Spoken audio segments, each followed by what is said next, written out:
Hey guys, tonight we are slipping quietly into the streets of Pataliputra, the bustling, half-mythical capital of the Maurya Empire. You hear the faint beat of drums in the distance, not the thrum of email notifications or the ding of a message bubble, but deep, chest-rattling thuds that carry across the city like a slow heartbeat. In your time, communication flies faster than you can open TikTok. But here, around the 3rd century BCE, you've got runners with sore feet, elephants carrying bundles of papyrus, and horns that sound like a dying cow, but are somehow meant to tell 600,000 men what to do. You probably won't survive this if you're expecting Wi-Fi. So, before you get comfortable, take a moment to like the video and subscribe, but only if you genuinely enjoy what I do here. And I'd love to know, where are you watching from, and what's the local time for you right now? Now, dim the lights. Maybe turn on a fan for that soft background hum, and let's ease into tonight's journey together. You shuffle down the wide, muddy road where ox carts groan under sacks of grain and soldiers march past, shields catching the orange flicker of oil lamps. Those drums you hear? They're not some kind of military jam session. They're signals. Boom once, and an officer knows it's time to gather his unit. Boom twice, and someone a mile away knows to prepare supplies. A mix of flags, fire beacons, and horn calls fills the air, and you realize this whole empire runs on a nervous system of sound and sight. The Maurya army at its peak supposedly counted 600,000 infantry, 30,000 cavalry, 9,000 war elephants, and more chariots than any sleepy storyteller can juggle. Historians still argue whether those numbers are inflated, because even today, scholars can't agree on whether ancient chroniclers were bragging, or whether India really did host the biggest army of its age.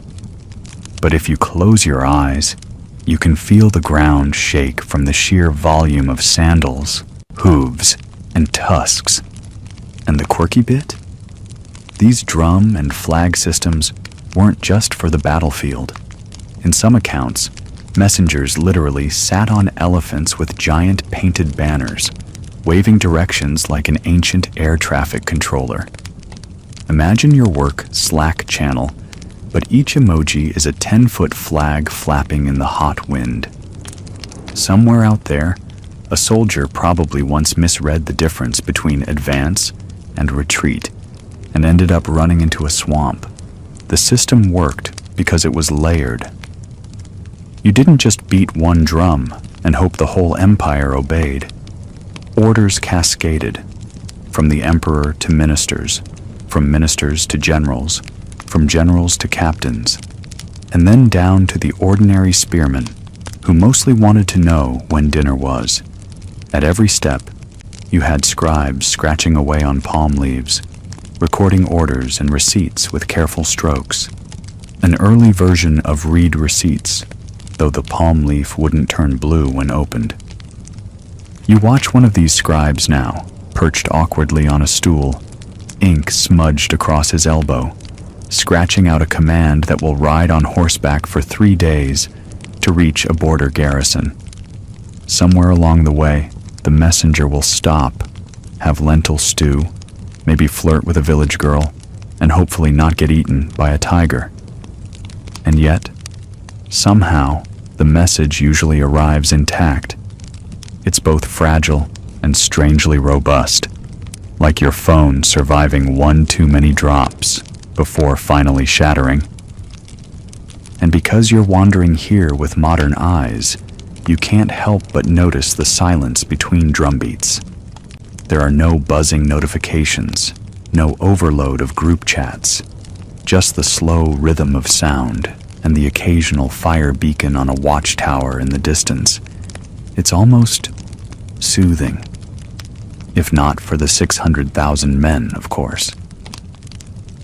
You wander a little deeper into the heartbeat of this empire, and there he is, Chandragupta Maurya. Not that he looks like the statues you've seen in textbooks, all chiseled and flawless. Tonight, you see him in motion, pacing barefoot across a marble floor, a cloak flung over his shoulders, eyes glittering with the sort of ambition that could either build an empire or start a really intense board game. He's the one who decided that having a personal bodyguard wasn't enough, that instead, he needed an army so massive, so intimidating, that no neighboring king would dare send a single arrow his way. 600,000 infantrymen. Let that number roll around in your head while you try not to yawn. That's more than the population of many modern cities, all under one man's payroll. And you thought keeping your Netflix subscription organized was stressful. The historical fact? Around 321 BCE, Chandragupta, mentored by the cunning Chanakya, also known as Kautilya, took advantage of the chaos left behind by Alexander the Great's retreat from India. Where others saw fractured kingdoms, he saw opportunity, a chessboard of territories ready to be snapped into place. Historians still argue whether he truly envisioned such a vast army from the very start, or whether the numbers snowballed as he gobbled up regions like a kid stacking too many pancakes. You trail behind him as he surveys a giant map scratched into a clay board. Villages are marked with little wooden pegs, rivers with streaks of indigo dye. His ministers lean in, whispering logistics. How many men from Magadha? How many horses from the Punjab plains? How much grain needed to move a column of troops through the Ganges Valley? It's not a strategy meeting. It's basically a sleepover planning session, except everyone here can end your life with a spear. And then comes the quirky tidbit. Legends say Chandragupta spent his early years hiding from enemies in forests, even living among peacocks. Some stories suggest he trained them to act as lookouts, like feathered CCTV cameras that squawked when danger came near. Now, picture this man, once crouched in the underbrush with birds for company, standing tall and declaring he'll rule half of India. From bird whisperer to emperor, it's a resume LinkedIn hasn't seen yet. But ambition alone doesn't manage 600,000 men. You can almost hear the clinking coins, the marching boots, the complaints about rations. You stand at his side as he raises his hand, and suddenly, you feel the sheer gravitational pull of his charisma. Even his skeptics can't resist it. If you're nodding off now, imagine the soldiers who had to stay awake through his speeches. The candlelight flickers across his face as he mutters something under his breath about unity, discipline, and destiny. And you, tagging along centuries too late, realize this was more than just an army. It was a statement, a warning to neighbors, a comfort blanket for nervous ministers, and a declaration that from here on out, India had a new rhythm to march to. You glance again at that clay map, at the little wooden pegs marking distant provinces, and you realize every peg will one day mean thousands of men on the move. No emails, no phones, just the raw will of Chandragupta and the relentless machinery he's about to build. You shuffle along behind Chandragupta as the torches sputter and smoke, and now the view changes. Not just the emperor pacing with grand dreams, but the web of human spiders who actually make those dreams stick together. Because you can't command 600,000 soldiers with one booming voice and a map. You need bureaucracy, the sticky, paper-stacking, account-checking machine that hums beneath the surface. And here, in the Maurya Empire, it's a web stretched across cities, villages, and dusty outposts, with scribes perched like patient arachnids in every corner. You wander into a low stone hall where the air smells faintly of ink and old palm leaves. Dozens of scribes bend over writing boards, scratching symbols that look like tiny dancing ants. They're recording everything. How many recruits showed up today? How many sacks of rice went missing on the march? How many replacement spear tips were ordered because someone thought sword fighting practice would be fun after lunch? The mainstream fact here: the Maurya administration really did create one of the most advanced bureaucratic systems of the ancient world, with officers divided into specialized departments. One for elephants, one for chariots, one for infantry, one for cavalry. Each had its own little hierarchy, its own paperwork, its own headaches. Historians still argue whether this bureaucracy was crushingly efficient or hilariously bloated. Did it really keep every soldier accounted for, or did it just generate mountains of paperwork no one ever read? Somewhere, 2,000 years ago, a harassed official probably invented the ancient equivalent of the "forward without reading" button. You pause beside one harried minister, his table cluttered with tallies of grain and copper coins. He waves you away like a fly while muttering about double-checked tax rolls and reports due by dawn. His assistant, meanwhile, dips his stylus in ink and doodles a suspiciously lifelike war elephant in the margin. Yes, even in the most serious bureaucracy, there's always one bored doodler. And here's a quirky tidbit. The Arthashastra, that famous ancient manual on statecraft attributed to Chanakya, actually recommended a dizzying system of secret checks. For every officer, there was supposed to be another officer watching him, and sometimes a spy watching both. So if you were a grain accountant, not only did you have to count rice, you also had to glance nervously over your shoulder to see if someone was counting how well you were counting. A human version of endless password verifications. You step back and imagine the chain of this web stretching across the empire. Local governors sending reports up, central officials collating them, royal scribes translating them into neat summaries for Chandragupta himself. The whole thing groans under its own weight, but somehow it holds. When a soldier in some border camp chews his lentils, the grain he eats has passed through 5 or 6 levels of bureaucratic fingers. And you thought waiting on hold with customer service was bad. A minister slams a clay tablet shut and sighs so loudly you nearly laugh. He mutters, "If only the emperor knew how much rope it takes just to keep track of all these soldiers." And you glance around the hall, every shelf lined with palm leaf bundles, every bundle marked with string, every string tangled in another. And it dawns on you that without this web, the army would dissolve into chaos in about 3 days. Still, there's something hypnotic about the scratching of pens and the occasional cough of a clerk. It's steady, rhythmic, like a lullaby of ink and order. The empire's brain might be Chandragupta, but this buzzing, scratching, number-stacking bureaucracy is its nervous system.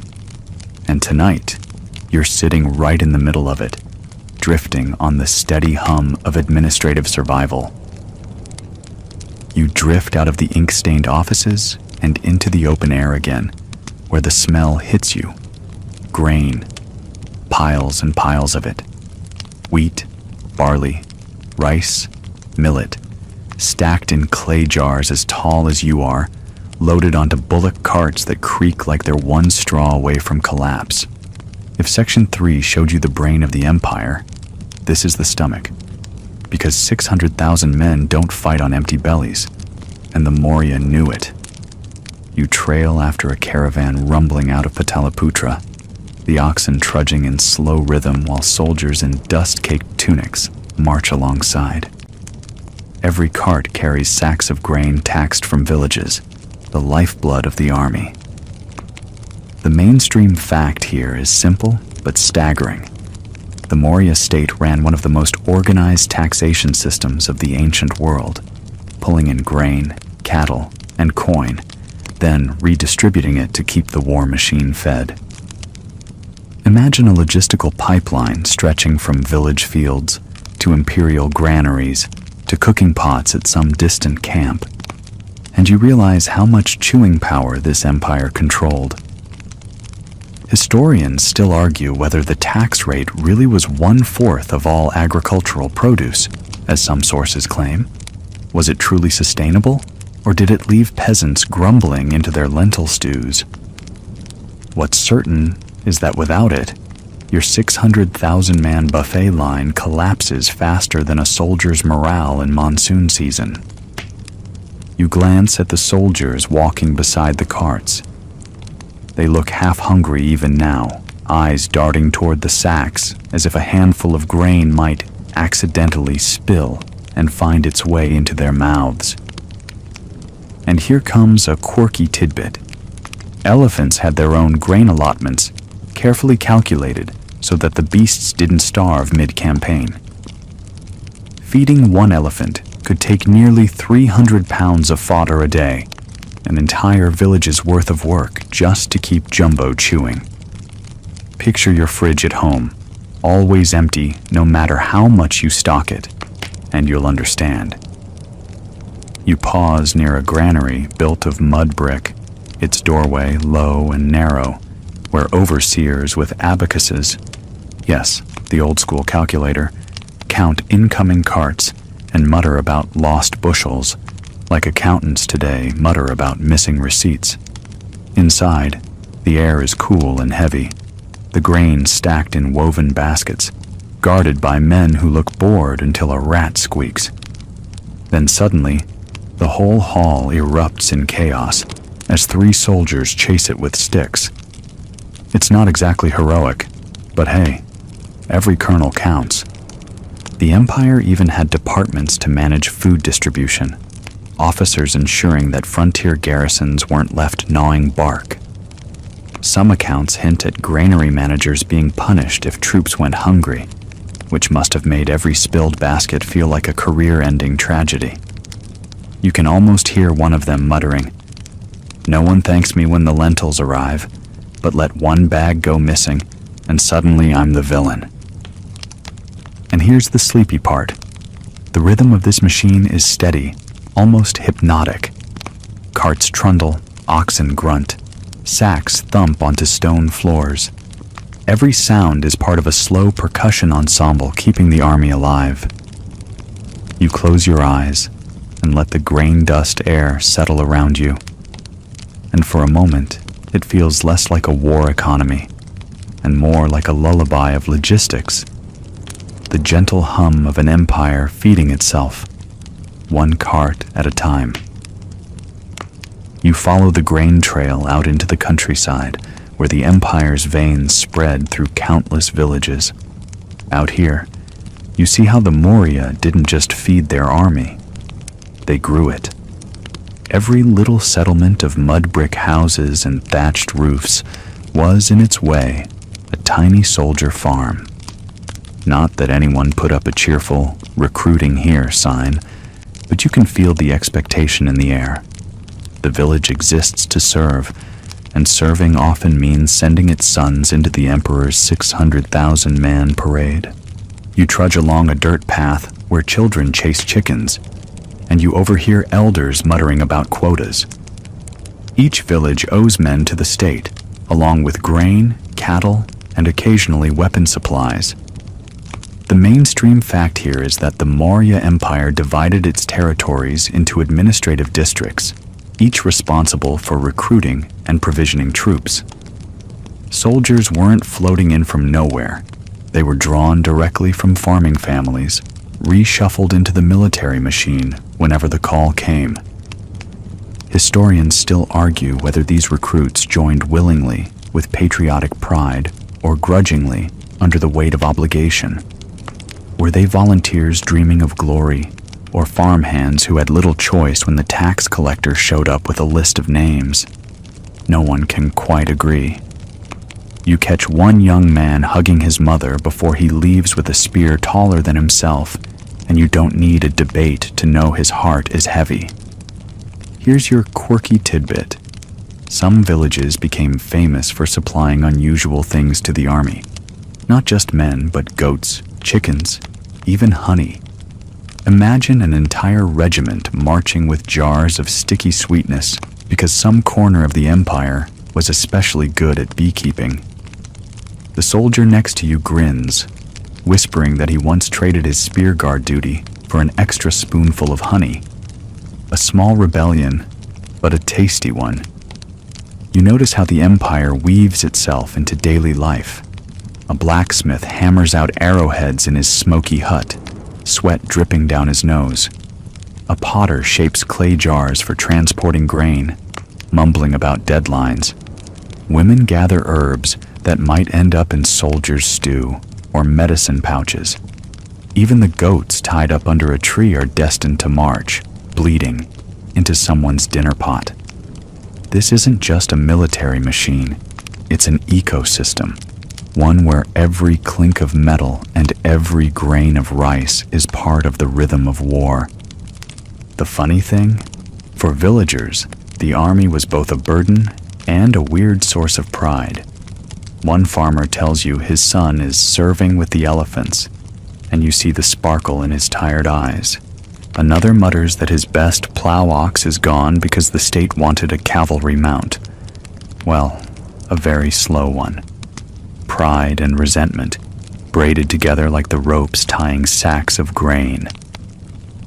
By nightfall, you sit outside one of the huts, listening to crickets and the faint thump of a distant drum. The stars prick overhead like scattered torches. In this sleepy village silence, you realize the Maurya didn't build their 600,000-man army in some grand fortress. They built it here, in countless little homes where families quietly let go of their sons, their animals, their harvests, until the empire's will was stitched into every thatch and every heartbeat.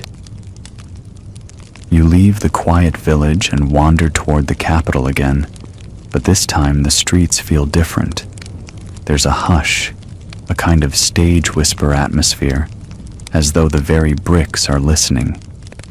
And in a way, they are, because the Maurya Empire didn't just rely on soldiers and tax collectors.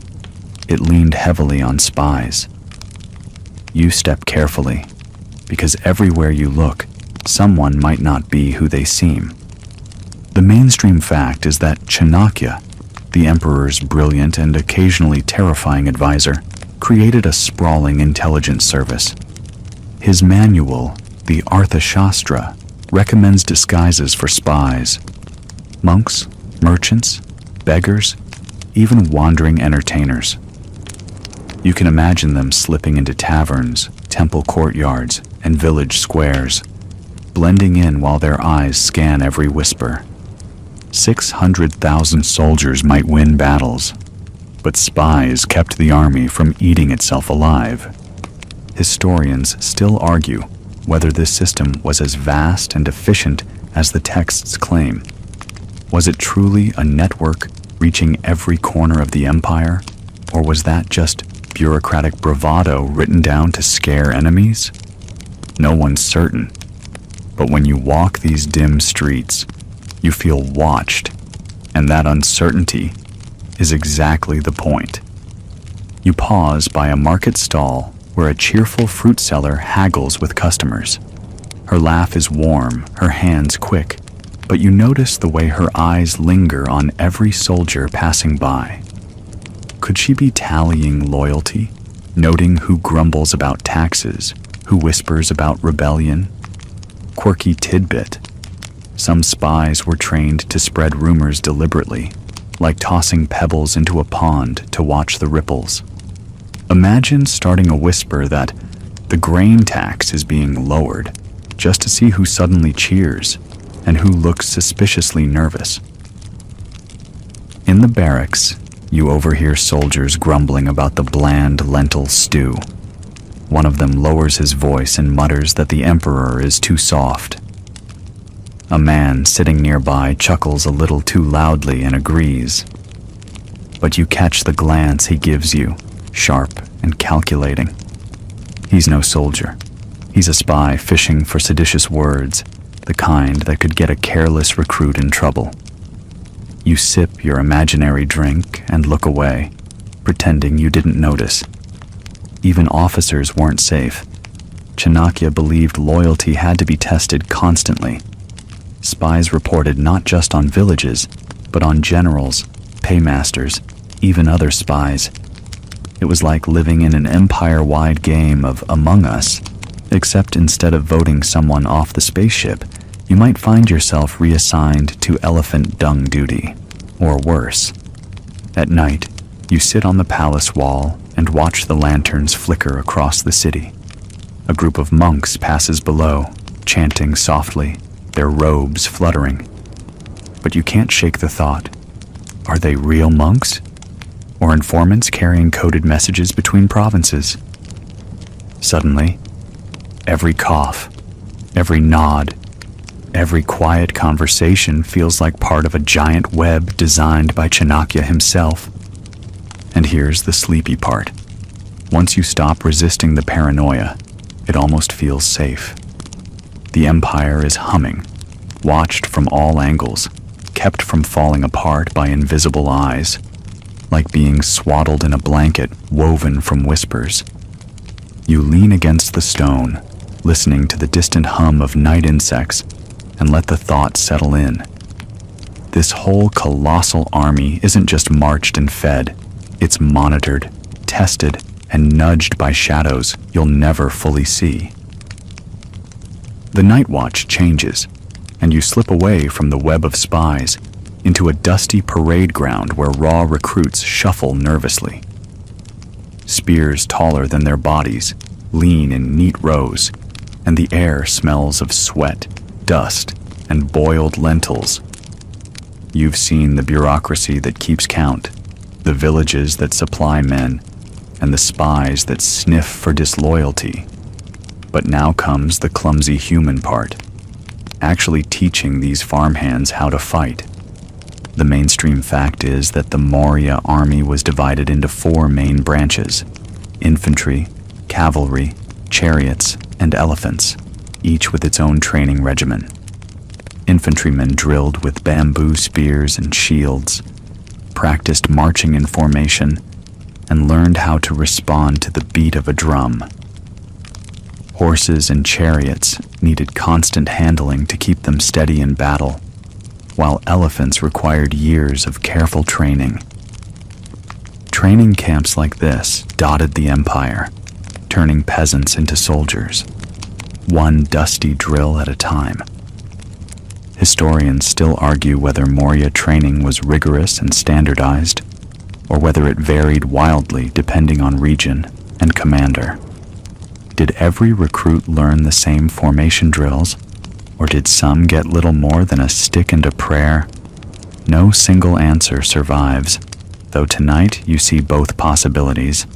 One squad moving in crisp rhythm, another stumbling into a heap like tipsy dancers at a wedding. And here's your quirky tidbit. Elephants weren't the only animals in training. Some accounts suggest monkeys were taught simple tricks to distract or confuse enemies, leaping through camps or carrying small, flaming torches. Picture an unsuspecting soldier facing not just an elephant charge, but a rain of torch-wielding monkeys. You can't prove it was widespread practice, but admit it. It's hard to forget once imagined. You wander past the recruits as an officer barks commands. His voice is gravelly, his beard dusted with rice from lunch. "Form up," he shouts, and half the men line up facing the wrong way. He sighs the sigh of someone who knows it's going to be a long day. Training, you realize, isn't glamorous. It's repetition, sweat, and endless correction, until muscle memory replaces hesitation. The sun climbs higher, and the ground turns hot enough to sting your feet. Recruits practice shield walls, clashing their wooden shields together in loud, hollow thumps. Somewhere at the edge of the field, one soldier sneaks a nap in the shade of a half-built palisade, head tilted back, mouth wide open. The officer notices, stomps over, and instead of yelling, simply dumps a ladle of water on the man's head. Laughter ripples across the ranks. Even in an empire this disciplined, some things never change. At the far side, archers practice with longbows, arrows whistling into straw targets. The shafts quiver, some dead center, others embarrassingly wide. A boyish recruit pumps his fist in triumph at his first bullseye, only to immediately misfire and nearly hit a mule. The mule brays, unimpressed. As dusk settles, the drills slow, and the parade ground fills with the smell of smoke and spiced lentils cooking in big iron pots. The men slump around fires, their bodies sore, but their eyes bright with the thrill of survival. You sit among them, watching sparks drift into the violet sky, and realize training isn't just about spears and shields. It's about knitting strangers into a unit, creating rhythm where before there was only chaos. Slowly, painfully, hilariously at times, the Maurya army was forged not in the glory of battle, but in these long, sweaty evenings of repetition. The next morning, the ground trembles before you even open your eyes. A low rumble, like distant thunder, grows louder until the earth itself feels alive. You scramble up, and there they are, elephants. Not one or two, but entire lines of them, tusks gleaming, trunks swaying, eyes gleaming with a calm that hides their potential for chaos. If infantry is the bread of the Maurya army, elephants are its wine, rich, heady, and capable of knocking you flat if you drink too much of it. The mainstream fact: Maurya war elephants were legendary, not just in India, but beyond. Ancient Greek observers like Megasthenes described them as the empire's secret weapon, massive living tanks able to trample cavalry and scatter enemy lines. The empire supposedly fielded around 9,000 of them, each one as expensive as a small village to feed, equip, and maintain. It wasn't just about having big animals, it was about projecting raw, terrifying power. Historians still argue whether elephants were truly decisive on the battlefield, or more like morale weapons, terrifying to look at, but difficult to control once they panicked. Did they break enemy lines consistently, or did they sometimes spin around and flatten their own troops? You watch one now, swinging its tusks in irritation at a buzzing fly, and you can see both sides of the debate. Here's a quirky tidbit. Elephants were sometimes pampered like royalty. Sources describe them wearing elaborate armor of bronze and iron, their foreheads painted with bright dyes, even adorned with gold anklets. Some were reportedly given wine before battle, as if a drunk elephant was somehow a good idea. You picture a staggering giant swaying into the enemy line, half weapon, half disaster waiting to happen. Trainers, called mahouts, perch on their necks, guiding them with short hooked sticks and voice commands. One mahout murmurs in a low, sing-song voice, and the elephant beneath him obediently kneels. Another taps its head lightly, and the beast lifts its trunk high, trumpeting so loudly you nearly lose your balance.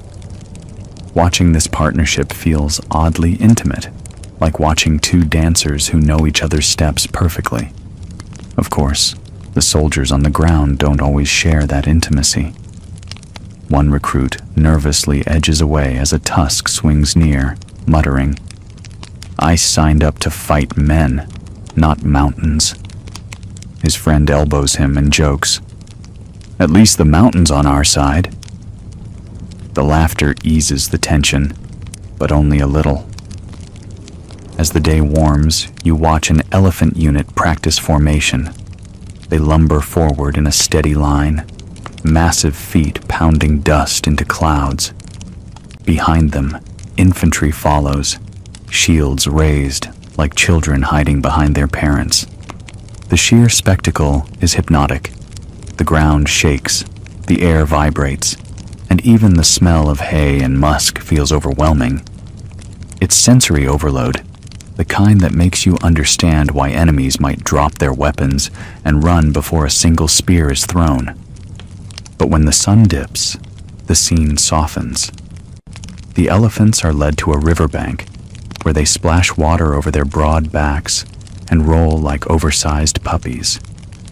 Mahouts scrub them with brushes, humming lullabies. You sit on a rock nearby, lulled by the rhythm of trunks sloshing water and the steady rumble of contented bellies. For a moment, the tanks of the Maurya army aren't terrifying engines of war. They're sleepy giants, rocking gently in the fading light, ready to dream alongside you. The elephants fade into the dusk behind you, and soon you're walking beside an endless line of men on the move. Sandals scuff the dirt, shields clatter on backs, and 100 coughs echo through the warm night air. This isn't a battlefield. It's the daily grind of marching and camping, the part of army life that never makes it into the heroic carvings. You feel it in your own calves after just a few miles. An army this size spends more time trudging than fighting. The mainstream fact is that Maurya armies could cover enormous distances, thanks to the empire's road network. Chandragupta and his successors invested heavily in highways and way stations, keeping routes open for trade and, more importantly, for the movement of troops. Megasthenes, the Greek envoy, even remarked on the orderly way Maurya soldiers set up camp, like a mobile city of tents and fires that could spring up and vanish in rhythm with the drums. Historians still argue whether those long marches were sustainable year-round, especially during monsoon season. Some suggest the rains slowed campaigns to a crawl, while others believe the Maurya perfected supply lines well enough to keep the whole 600,000-man caravan moving. Tonight, as your sandals sink into sticky mud and a soldier nearby curses when his boot gets stuck, you're leaning toward the first theory. Here's your quirky tidbit. Elephants weren't just tanks in battle. They were bulldozers on the road. Accounts hint that elephants were used to flatten paths through forests, clear debris, or even carry sections of pontoon bridges. Imagine your road crew showing up, not with jackhammers and cement mixers, but with a herd of tusked giants cheerfully stomping a highway into existence. As the column halts for the night, the camp unfolds like clockwork. Tents rise in neat rows arranged by unit. Fires spark one by one, sending smoke curling into the violet sky. The cavalry hobbles their horses, tethering them near hay bales, while infantrymen unstrap their sandals and groan like retirees after a long day at the office. You sit by a cooking fire where lentils simmer in a battered pot. A soldier ladles you a bowl, thick and bland, but comforting in its warmth. "Don't let it burn," he mutters, poking the embers with a stick. Last week's stew went cold in the rain, and half the unit still complains about it. You smile, realizing that even in this vast machine, dinner gossip is as universal as it gets. The night deepens, and the camp becomes its own city. Merchants follow the army, setting up stalls to sell trinkets, cloth, even sweets. Dice games clatter on flat stones, laughter ripples across the rows of tents. And somewhere, a soldier sings a mournful ballad about missing his village. Dogs bark, horses whinny, and elephants snore like thunder rolling far away. Lying back on the hard ground, you watch sparks float into the sky like tiny stars fleeing the campfires. The hum of voices, the crackle of flames, the low shuffle of men settling into sleep, it all blends into a strange lullaby. For all its size and bluster, the Maurya army isn't just spears and shields. It's this: thousands of weary men and animals finding rest wherever the road stops. Morning comes with the sound of clinking metal, not swords in battle but coins in jars. The army may march on its stomach, but it survives on paydays. And tonight, you're walking straight into the payday line. Soldiers shuffle forward in dusty tunics, shields slung over shoulders, while a treasurer with a long wax tablet and a perpetually sour face doles out salaries in copper and silver coins. The mainstream fact is that Maurya soldiers were among the best paid in the ancient world. Sources suggest their wages came regularly, in coin rather than barter, which was unusual for the time. It wasn't generosity, it was strategy. A paid soldier fights longer, stays loyal, and is less tempted to sell his spear to the highest bidder. Historians still argue whether the scale of salaries was sustainable for such a massive army. 600,000 men, plus cavalry, chariots, and elephant handlers, meant an astronomical payroll. Did the treasury really flow smoothly year after year? Or were there times when soldiers were left waiting, muttering in long lines like disgruntled customers at a slow bank? Opinions vary, but standing here tonight, you hear plenty of grumbling. And here's your quirky tidbit. Some sources claim certain units received perks beyond pay, like officers quietly pocketing extra bonuses, or elephant crews earning a double ration of wine because, well, steering a 6-ton beast into battle deserves hazard pay. You imagine modern HR trying to explain that. Sorry, no dental insurance, but here's more wine for elephant duty. You edge closer to the pay table. The treasurer scoops coins from a chest, stacks them neatly, then pauses to skim a couple into his sleeve. No one says anything. Everyone sees it, but everyone pretends not to. The soldier who just got shortchanged sighs, adjusts his belt pouch, and moves on. Corruption, you realize, isn't an invention of modern bureaucracy. It's practically eternal. The line moves slowly. A young recruit in front of you whispers, "First pay today. I'm sending it back to my family. Our roof leaks." His friend grins and says, "I'll spend mine on dice." You watch as their faces shift from hope to relief when coins finally clatter into their palms. The sound is small, but in this world, it's the music of survival. In the background, merchants hover like hawks, ready to trade coins for wine, cloth, or honey cakes. Some soldiers blow half their pay before leaving the courtyard, stuffing their mouths with sweets as if sugar alone can blot out the memory of sore feet. Others clutch their pouches tightly, already calculating how many coins will reach their villages. As the sun dips, the last soldiers trickle through. The treasurer locks the chest, yawns, and shuffles away with his assistants. The courtyard empties, leaving behind only the faint smell of sweat and copper. You sit on the edge of a stone step, listening to the coins clink in pouches as soldiers wander back to their tents.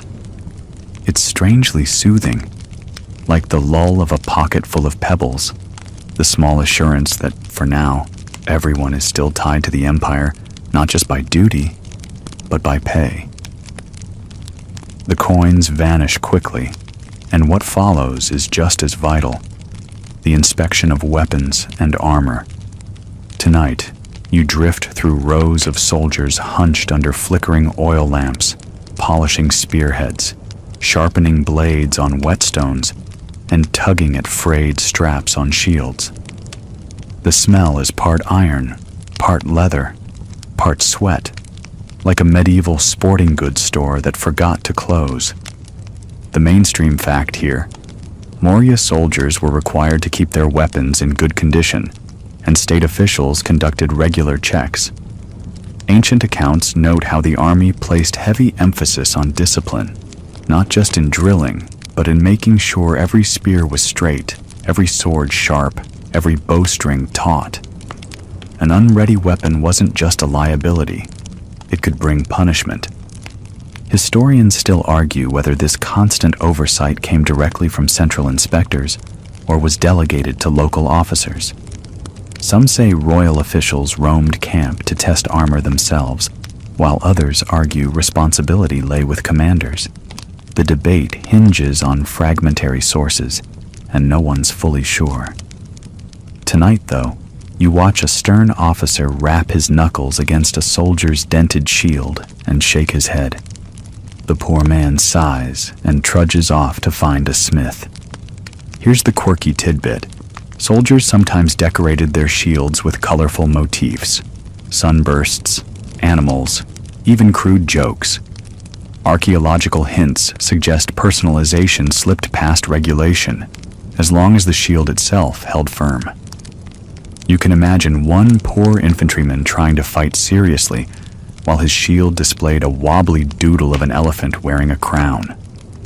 You pause at a forge where smiths hammer late into the night, sparks flying like fireflies. The rhythm is hypnotic. Strike, turn, quench, repeat.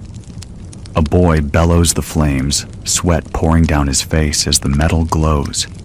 Soldiers crowd around, waiting for their gear to be patched, swapping gossip while blades hiss in the water trough. Heard the northern borders restless again, one mutters. Another replies, long as my sword holds, I'll march. The process feels oddly soothing.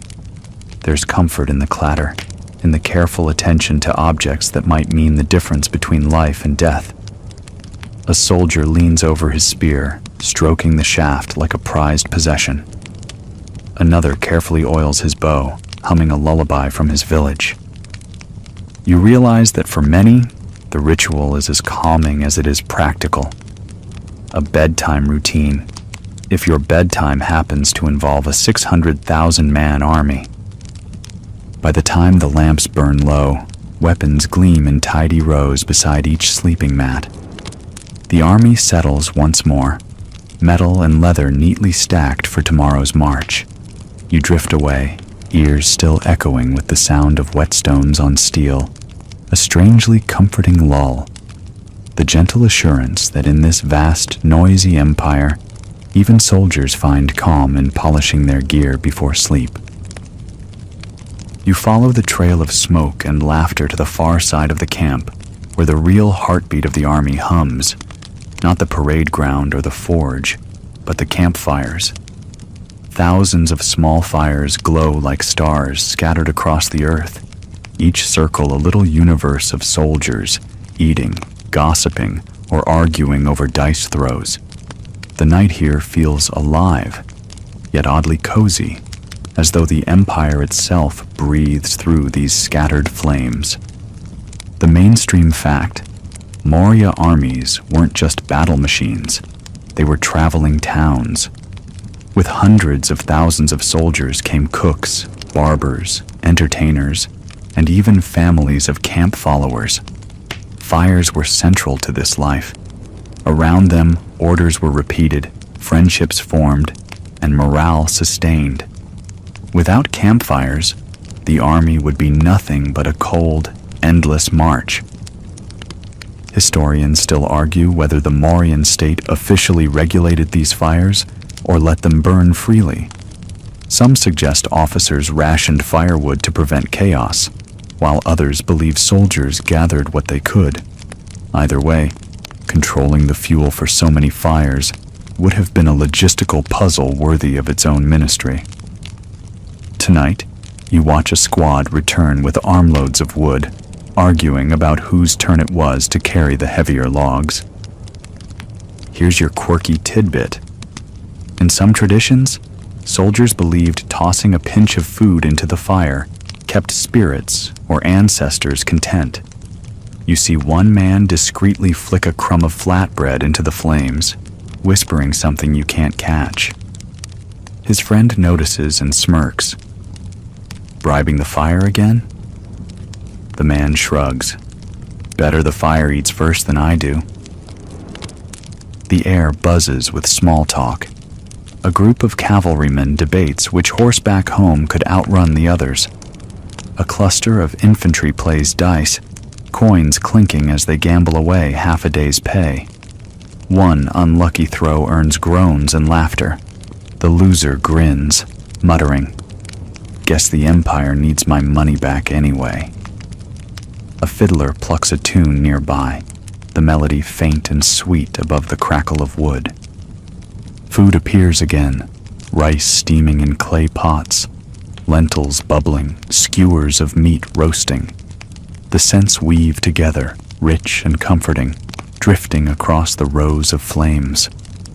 You sit for a while with a unit of archers, sharing lentils thick with ghee. They offer you a honey cake, sticky and golden, and for a moment you forget this is an army at all. It feels more like a giant neighborhood picnic, except everyone has a spear propped nearby.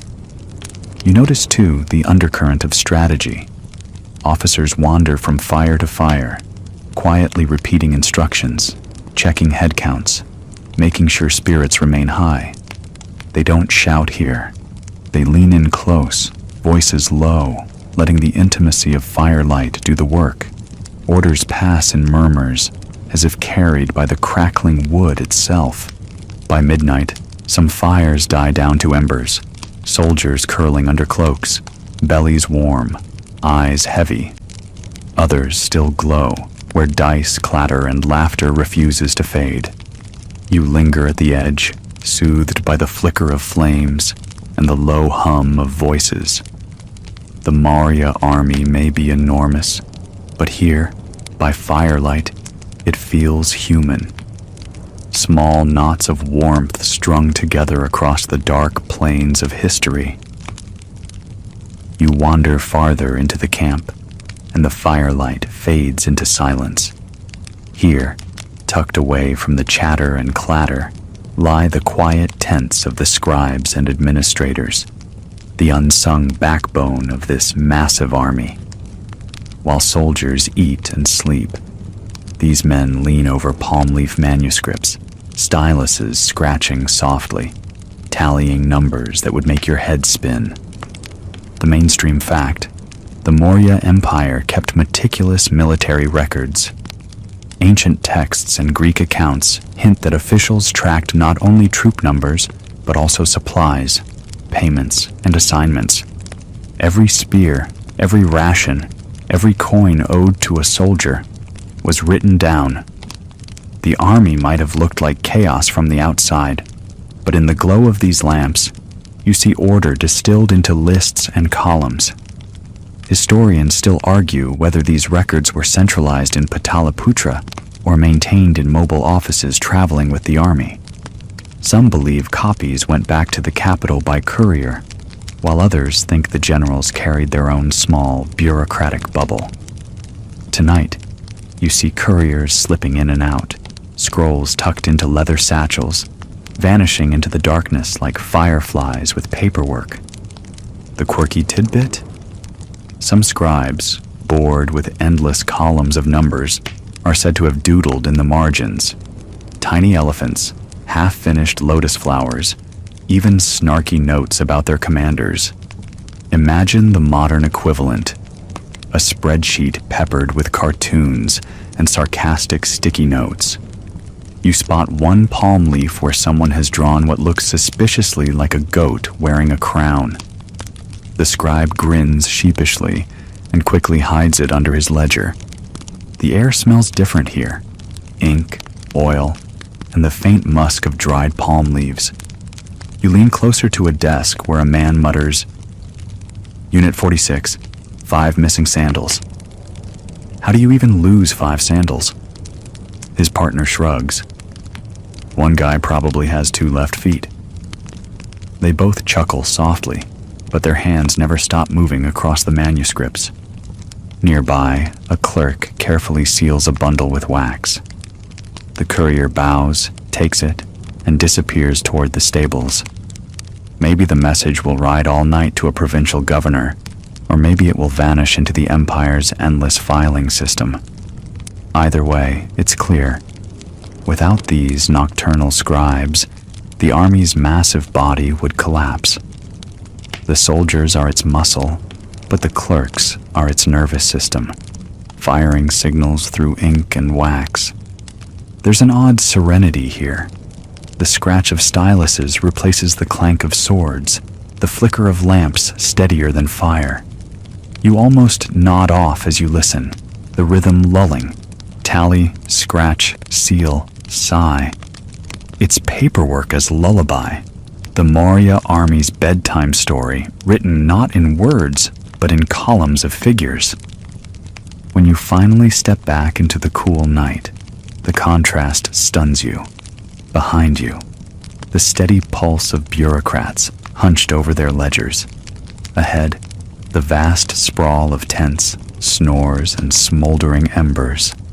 Somewhere between the two, this enormous army finds balance, the warmth of campfires, the cold precision of ink, all woven into one gigantic machine that somehow, without email, still works. The night grows heavier now, and you step into the heart of the camp's most restless quarter, the stables. Horses snort and stamp, their breath puffing in the cool air like small smoke signals. Elephants shift, chains clinking, their huge eyes glimmering in the torchlight. This is no sleepy pasture. It's an entire zoo pressed into military service. The mainstream fact is straightforward. The Maurya army wasn't just men on foot. It boasted thousands of war elephants, tens of thousands of cavalry, and even camel corps. Horses carried scouts across endless plains, camels plodded through desert edges, and elephants thundered at the front lines, flattening anything foolish enough to stand in their way. Ancient Greek observers marveled at the sheer scale of these animal forces, describing them with awe and, sometimes, thinly veiled terror. The quirky tidbit? Elephants had their own attendants, mahouts who lived almost like shadow soldiers, sleeping beside their charges and whispering commands the way some people whisper to pets. One tale even mentions elephants being calmed with music, their massive heads swaying to the tune of a bamboo flute. Tonight, you can picture it. A weary mahout humming off-key, an elephant lowering its trunk, lulled into calm by a sound softer than battle. Historians still argue whether the elephants were more psychological weapon than practical. Some claim the animals were decisive, crashing through enemy lines like living tanks. Others suggest they often panicked, trampling friend and foe alike. No single answer fits, but you imagine both are true depending on the day. Some mornings an elephant wins glory, others it bolts at the sight of fire and chaos. The stable smells are overwhelming. Hay, dung, leather, and oil mixed into one pungent stew. Soldiers move through with practiced ease, adjusting saddles, massaging tired horses, and checking the iron points strapped to elephant tusks. One camel lets out an ungodly screech, startling a young stable hand so badly he nearly drops his bucket. You stifle a laugh. Yes, even in this disciplined camp, comedy finds its way in the form of a rude camel. You walk closer to an elephant being bathed with buckets of water. Its skin gleams under torchlight, and you realize this ritual isn't just cleanliness, it's armor maintenance. A soothed elephant is a ready elephant. Meanwhile, a cavalryman braids charms into his horse's mane, muttering a prayer for speed. Soldiers and animals mirror each other here, both weary, both dependent, both crucial gears in this unwieldy machine. And yet, beneath all the stomping and snorting, there's a lullaby quality. Hooves thud rhythmically, water splashes softly, and the occasional trumpet fades like a distant horn. It's the soundtrack of an army not marching, but resting. An enormous barnyard of war beasts trying, like their human counterparts, to find a little peace before the dawn. By the time you step back, your ears are full of animal noises and your clothes smell faintly of hay. Still, you sense the strange tenderness woven into the scene. Men and animals, bound not by affection alone, but by shared exhaustion and the odd comfort of routine. Somewhere, In the slow sway of elephants and the gentle brushing of horses, the army finds yet another way to carry on. At last, you slip into the quietest corner of camp, the officers' tents. They look a little grander. Thicker canvas, embroidered edges, maybe an extra cushion or two, but they're hardly palaces. Inside, you see generals bent over wax tablets and palm leaf manuscripts, scratching out orders with iron styluses by lamplight. Ink stains their fingers, brows furrow as they argue over troop movements that will ripple across half the subcontinent. The mainstream fact here: the Maurya command relied on a tiered hierarchy of officers who reported upward to the emperor and his ministers. Orders began at the top and cascaded downward, each officer expected to pass them clearly to the next rung. Greek ambassador Megasthenes described this system as astonishingly structured. Every soldier knew his place, and every officer knew who to answer to. Historians still argue whether these officers acted mostly as disciplined bureaucrats or if they wielded significant independence in the field.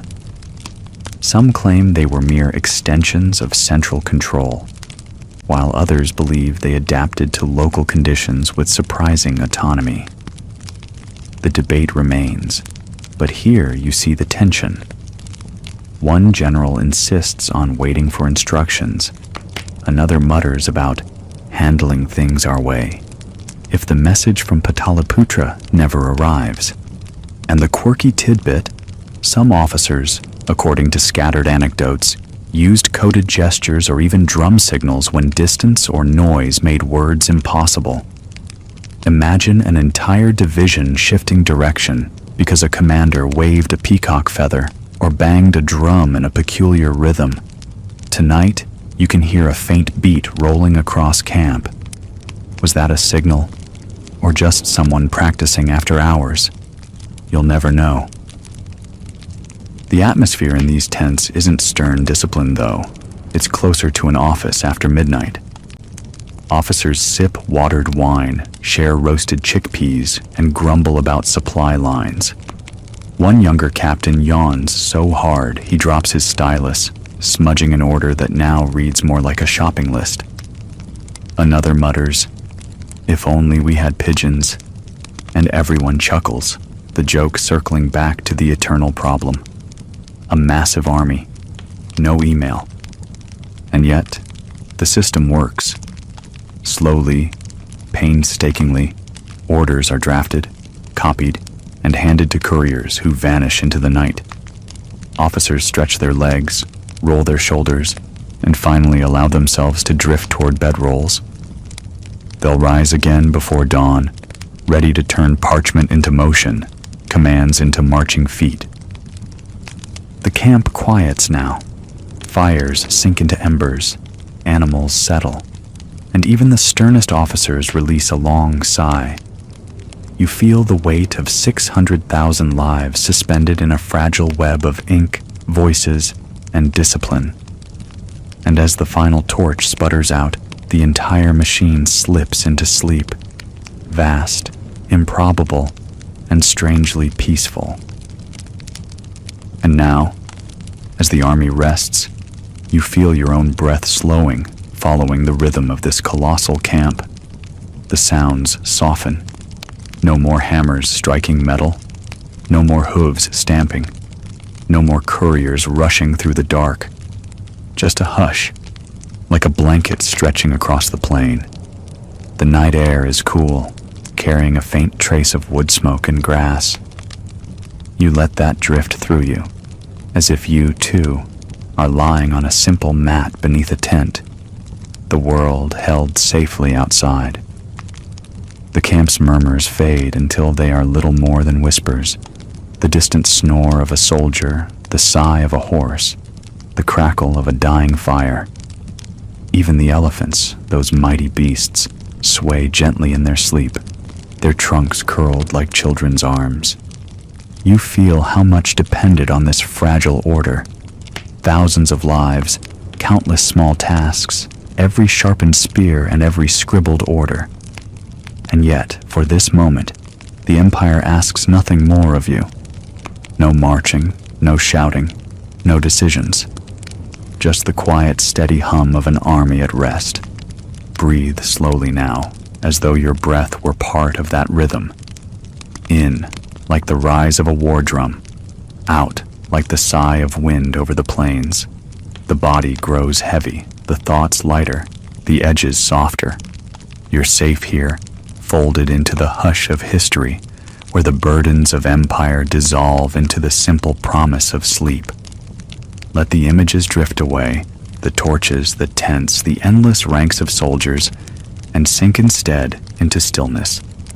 The Maurya army will rise again tomorrow, but for you, tonight, there is only this quiet and the slow, gentle slip into dreams.